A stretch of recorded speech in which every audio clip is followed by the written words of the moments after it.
This is the mentality I want you to have. When you're down and out and you're stuck, it's hard to do. The mistake you can't make is you can't zap yourself out of alignment. You zoom in on what's wrong instead of zooming out and leading towards intention. This is terrible. This is bad. I'm scared. I hate it. I want you to zoom out and see the ascendant path. Now that's a mindset, isn't it?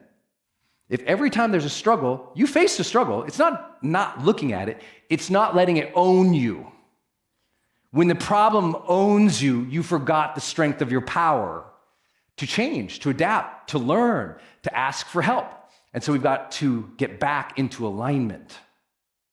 So if we can get this going, now it's a different way of thinking, but the mindset will empower you. You will feel different, I promise.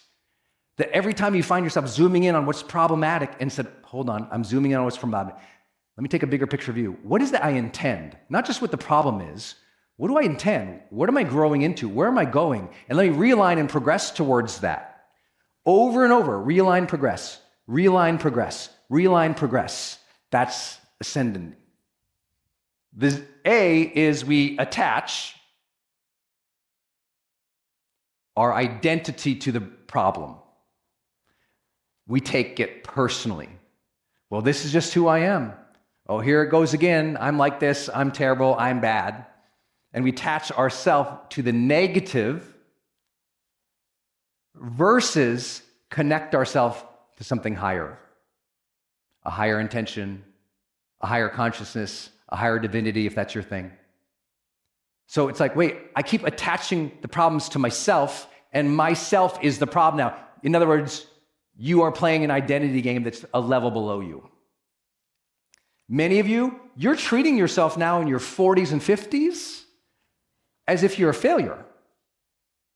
And if somebody showed up and walked and followed you and walked around, the way you talk about yourself, if they could hear those sounds and those words, your self-talk, you would be embarrassed. You would not want that self-talk for your kids, but you've allowed that to go for years. You got to clean up that self-talk about self, about identity. You have to start speaking with encouragement about self. This is not about like hype. This is about you saying, not only are you powerful and beautiful and capable, but you are on an ascendant path. That maybe for those who are into divinity, you're God's child. Or maybe in your own mind, you had a great mom and you're that kid for your mom. Your mom needs you to grow and mature to be the best of who you are. Or your spouse needs you. Or you want to be the role model for the kids. You are not the victim. You are the role model now. You step into a different level of being. The attachment of self is no longer diminished. Stop diminishing yourself in your internal dialogue. You have to say, even if you're messing up, you have to know you're on the ascendant path. You know what? I messed up. I'm going to recalibrate. I messed up. I'm going to activate. I'm going to what? Activate. I messed up. I'm going to recalibrate. I'm going to activate. You give yourself that choice. That's the conversation now. You're not a person who's down and out and awful and terrible and all the things you say to yourself. It just drives me crazy because if we could hear it, I'm an idiot. I'm so stupid. I can't believe I did that. Here I go again. I've effed this up.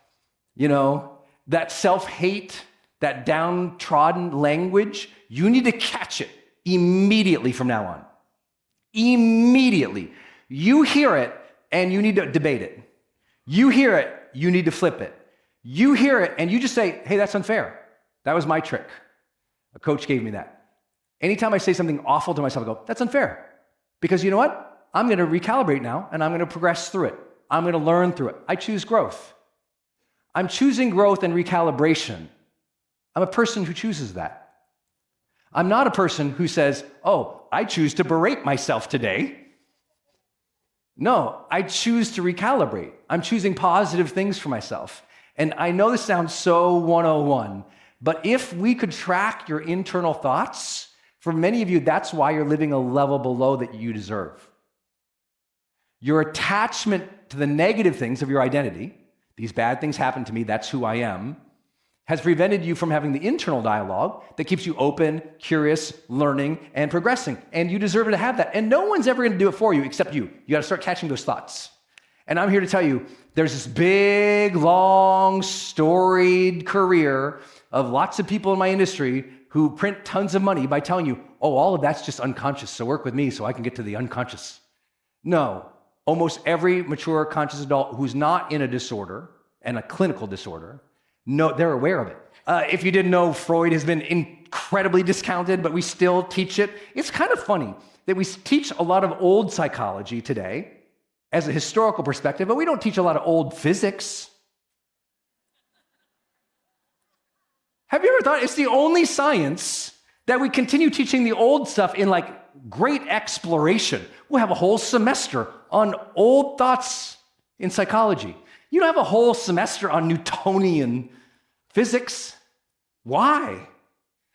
Because we get fascinated by it. It's interesting. It's almost entertaining to think that all these internal drives are ruining you and you're so unaware of them.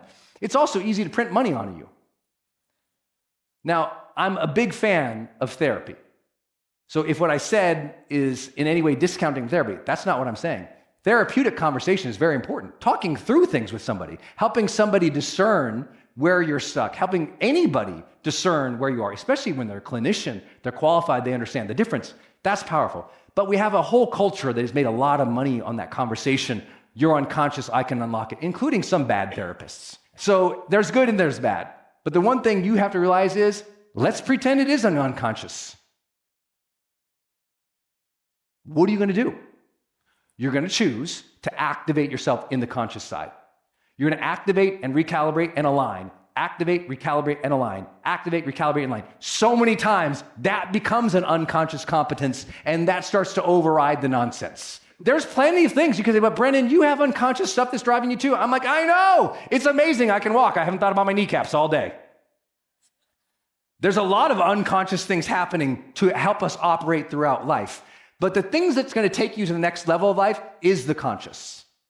You taking back command of the conscious control you do have. You deciding to direct. You deciding to put yourself back into play instead of pulling yourself out of the stream because you're scared, putting yourself back into the stream to play the game, to be in pass motion again.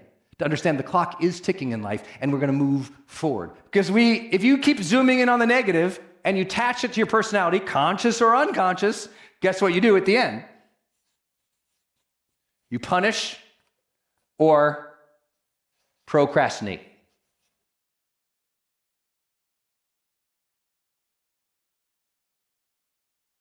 You punish yourself. You adopt bad behaviors. You get addicted. You make excuses.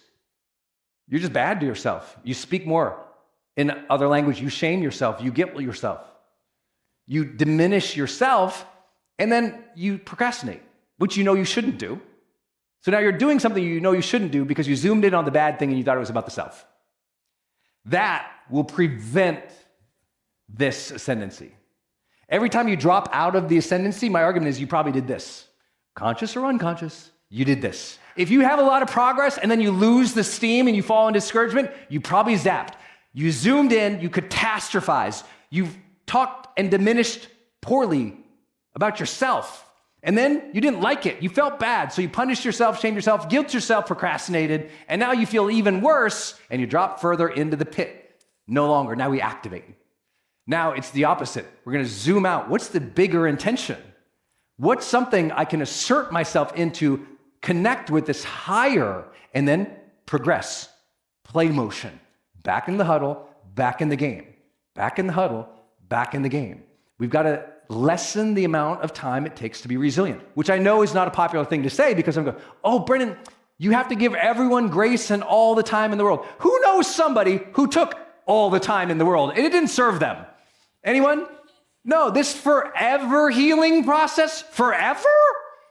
Forever? I was working with this really great famous therapist, and she told me, she says, Brendon, one of the differences is in the negative therapeutic culture of the world is that there's this conversation that healing and trauma takes forever. And I was like, what? And she said, well, trauma is a phase. You move in and out of it. You work through it. You grow through it. But it wasn't a lifetime sentence. Just like addiction is not a lifetime sentence. So many people have a story of overcoming. And that evidence alone should inspire you for tomorrow. That evidence alone should remind you what you're capable of. One of the reasons I'm such an optimistic person, and optimism is tied with longevity, better decisions, more wealth, and longer relationships. Optimism is one of the greatest mindsets of all time, studied psychologically by the actual therapists and psychologists. Optimism is this worldview that you're going to adopt because you know things will turn out over time well. You look forward to them with enthusiasm and a vision of goodness, not just because it might happen, but because you know you can generate part of that process. See, I always taught confidence is not just something you have, it's something you generate, but confidence is my belief in my ability to figure things out. If I ever appear confident, it's because I'm like, I can figure it out. You can figure out. There's a lot of things that you've already overcome. There's no reason to expect that you won't overcome them again. Soon as you get that, now you've integrated the win. You've integrated the capability. And that's the real secret, is integration in this process. To each level up, you integrate the strength. Some of you went from your 20s to 30s, had all these life experiences, and you never integrated the strength from those experiences. So you still feel the same, even though you've overcome a lot. That's where a lot of coaching or therapy can be so valuable, is consciously looking at the wins and integrating them.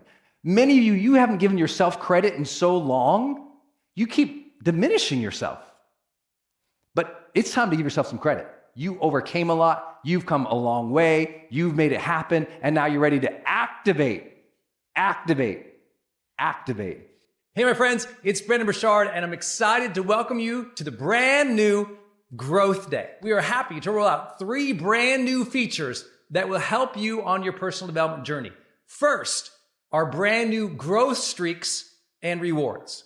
Every day you come into Growth Day, and we will give you that daily inspirational life strategies so you can listen to an audio, but then create your journal, your checklist, and your habit tracking to truly experience an extraordinary quality of life.